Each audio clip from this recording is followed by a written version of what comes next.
Hello student, कैसे हो आप सब। आई होप अच्छे होंगे। आपका हमारे इस यूट्यूब चैनल पर स्वागत है। तो आज की इस वीडियो लेक्चर के अंदर हम KMnO4 का ऑक्सीकरण करना सीखेंगे। आपको पता है हम एल्किनों की ऑक्सीकरण अभिक्रियाएं पढ़ रहे हैं, जिसके अंदर हमने एपॉक्सीकरण अभिक्रिया, ओजोनीकरण अभिक्रिया, हाइड्रोक्सिलीकरण अभिक्रिया, ये सारी अभिक्रियाएं पढ़ ली है। चौथी रिएक्शन है वो है KMnO4 का ऑक्सीकरण। तो आज के इस वीडियो लेक्चर के अंदर हम KMnO4 का ऑक्सीकरण करना सीखेंगे। तो लेट हम अपने इस टॉपिक को स्टार्ट करते हैं।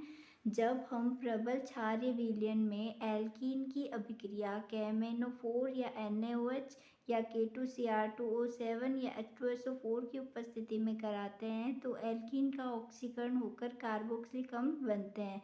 यानी क्या होता है, हमें पता है कि जो KMnO4 है, पोटेशियम पर मैग्नेट, साथ ही साथ K2Cr2O7, ये सारे क्या होते हैं, प्रबल ऑक्सीकारक होते हैं। तो जब हम एल्कीन की अभिक्रिया इन ऑक्सीकारक के साथ कराते हैं तो ये एल्कीन का क्या कर देते हैं, ऑक्सीकरण करते हैं, क्योंकि ऑक्सीकारकों का काम ही ऑक्सीकरण होता है। और अभी हम ऑक्सीकरण अभिक्रिया ही पढ़ रहे हैं एल्कीनों की। तो एल्कीनों की ऑक्सीकरण अभिक्रिया के अंदर हम क्या करेंगे कि एल्कीन की अभिक्रिया जब हम KMnO4 और NaOH के साथ कराएंगे, या फिर हम इसकी जगह K2Cr2O7 और H2SO4 भी ले सकते हैं। अगर हम इनके साथ एल्कीन की अभिक्रिया कराते हैं तो ये क्या करते हैं, एल्कीन का ऑक्सीकरण कर देते हैं और ऑक्सीकरण होकर कार्बोक्सिलिक अम्ल का निर्माण हो जाता है। एग्जाम्पल देखो इसका, जैसे ये हमारी क्या है, 2 ब्यूटीन है। 2 ब्यूटीन का क्या होगा, ऑक्सीकरण होगा। कब होगा, जब हम KMnO4 और NaOH की प्रेजेंस में ये रिएक्शन कराएंगे तो इसका ऑक्सीकरण होकर के एसिटिक अम्ल हमें प्राप्त होगा।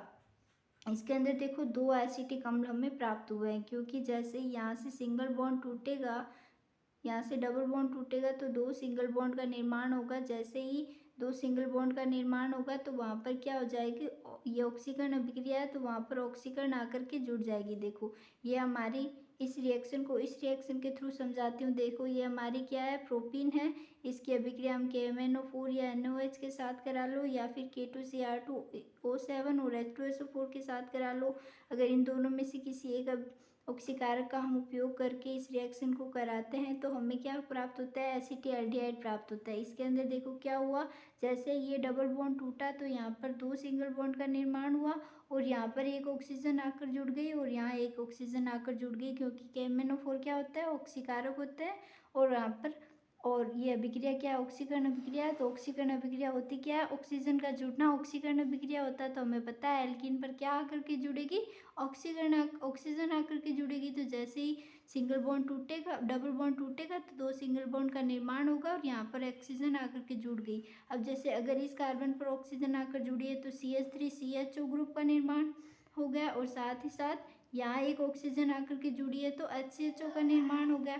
तो ये जो HCHO है इसे हम फॉर्मल्डिहाइड कहेंगे, और दूसरा क्या होगा, एसिटाल्डिहाइड प्राप्त होगा।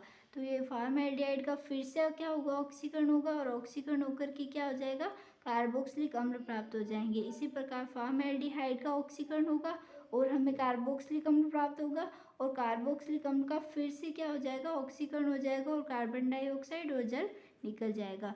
तो ये आई होप आपको ये KMnO4 का ऑक्सीकरण अभिक्रिया समझ आई होगी।